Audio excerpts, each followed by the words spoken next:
Hey everyone, happy Friday and welcome to another episode of Day in the Life of Vintage Classic Specialist.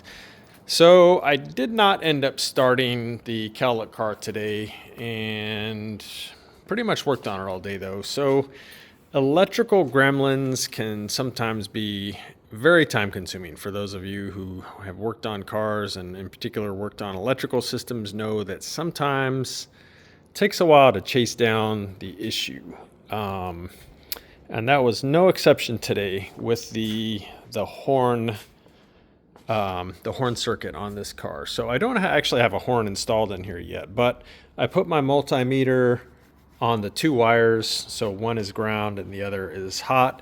And so those of you that are not familiar with Volkswagens, how the horns are wired on these, they changed a lot in the details over the years, but pretty much on all of them, the positive wire for the horn is always hot, or so long as the key is turned on, for example. And then the ground is what gets the circuit completed when you push the button on the steering wheel. That's probably the same on other makes of cars too, but pretty much what I've worked on is Volkswagens as far as wiring them. So that's what I know. But anyway, so when I put my voltmeter across those two wires, I was getting not 12 volts, but I was getting like 10 or something like that.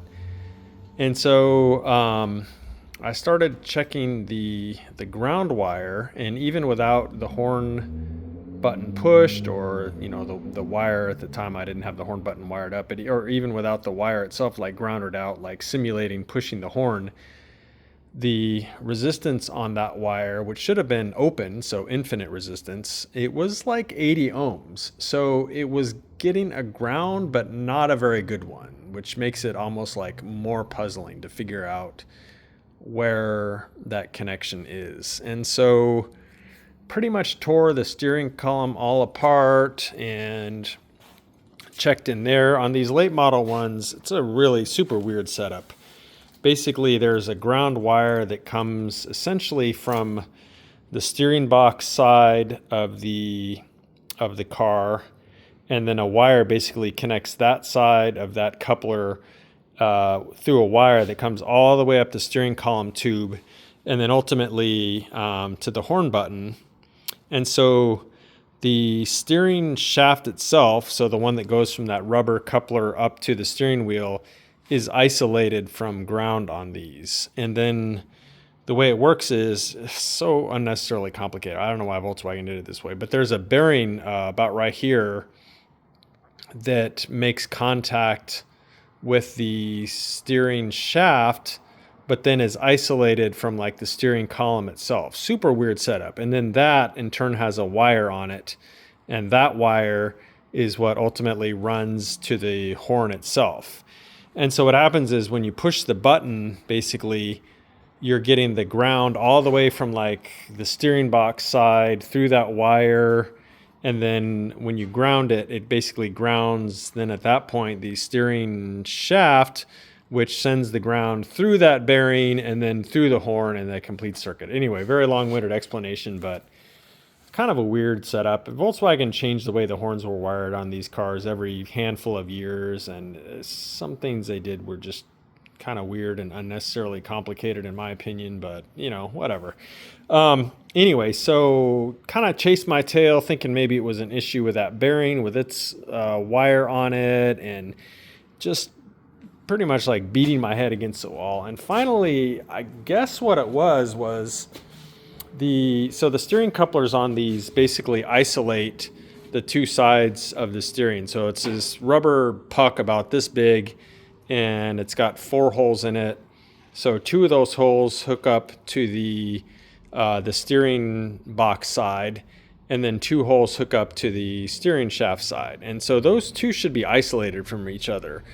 But apparently what was happening was one of the bolt heads on the steering shaft side itself was somehow making contact with the coupler on the steering box side, but not very good contact. And so that's where that 80 ohms, I guess, come from, was the head of a bolt like barely touching something on on the, again, on the steering box side, that bolt being the bolt holding the steering shaft side. Anyway, oh my God. So it took me forever to find that. And finally, when I disconnected that coupler, the ground, that 80 ohms, it went away. It went to wide open. And so that's pretty much what told me what was happening there.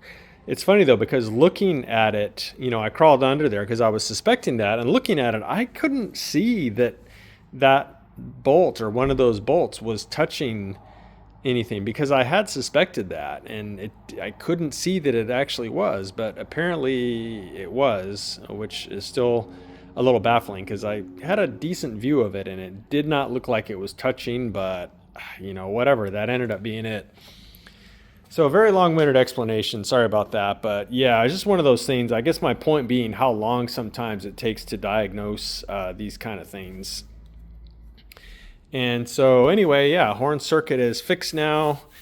And the other thing was, and I might have mentioned this yesterday or the day before, probably yesterday, was that the switch for going from high beams to low beams, which on these is on the turn signal switch itself, wasn't working. And so that was pretty quick to diagnose. There was actually a couple wires missing on the turn signal stock that I went and added in. I had to basically like solder those in and then ran those to their respective locations. One basically goes to ground, the other goes to the high-low beam relay, which is that thing right there.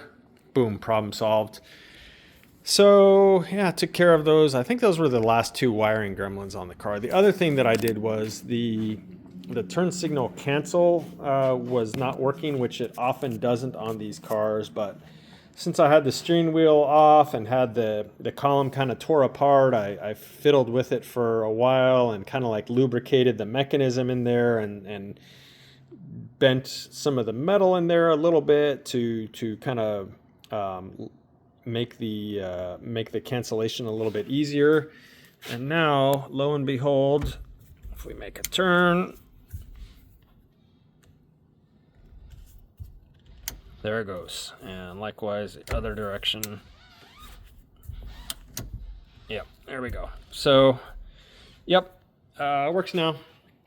And so that's kind of nice. So it's, again, it's kind of somewhat rare on these cars that actually works. So I was pretty happy to get it work, especially with like an aftermarket steering wheel and, the adapter and stuff like that. I'm actually very pleased that that cancellation is working now. So that was kind of a win, I guess, getting that to work, because my hopes were not too high, but again, fiddled around with it and boom, got it to work.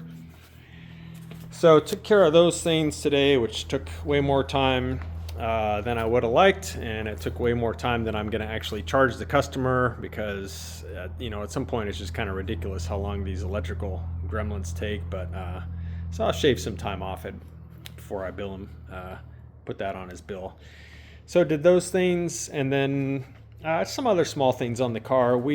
So mostly Jacob, we replaced the bushings right here and here on the throttle linkages. They were pretty worn. They didn't really feel that bad, so we went ahead and put it together originally. This has been together for a while now, but then just kind of playing around with it. I mean, when you would move the throttle, these things, there's basically like a ball that goes into this plastic bushing here. It would move like a millimeter, when you would actually actuate the linkage. And I was like, I actually had it synchronized pretty well, kind of taking into account all that slop. But I'm like, this is kind of cheesy.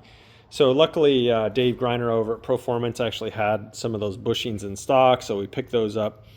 The old ones were really hard to get out. We basically had to chisel them out because they're super hard old plastic, and they're a pretty tight fit in these things. So they were kind of a bitch to get out, but we got them out. And Jacob put the new ones in, and then, yeah, there we go. So all together now. The other thing is I started fiddling around with the back seat latches, and didn't have much luck there, but I'll look at it again tomorrow maybe, or next week. And then about the only other thing that I did was I went ahead and finished up the doors here. So remember, before I had the door panels on and the window winder, spline was just kind of sticking out. So I went ahead and installed the actual winders on there with their collars and everything.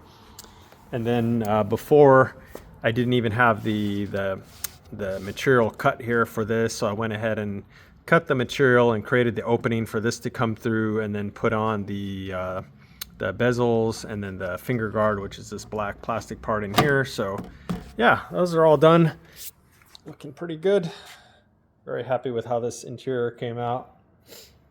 So yeah, little by little. I do plan on working tomorrow, so there will be a Saturday edition, and I might tomorrow, if I feel like it, I might actually fire this thing up. I don't know, we'll see. But one way or the other, I will be in tomorrow, so stay tuned. There will be a Saturday edition this week of Day in the Life of Vintage Classic Specialist. But for today, that is pretty much it, all I have to talk about. So thanks for watching, guys, and we'll see you again tomorrow. Bye.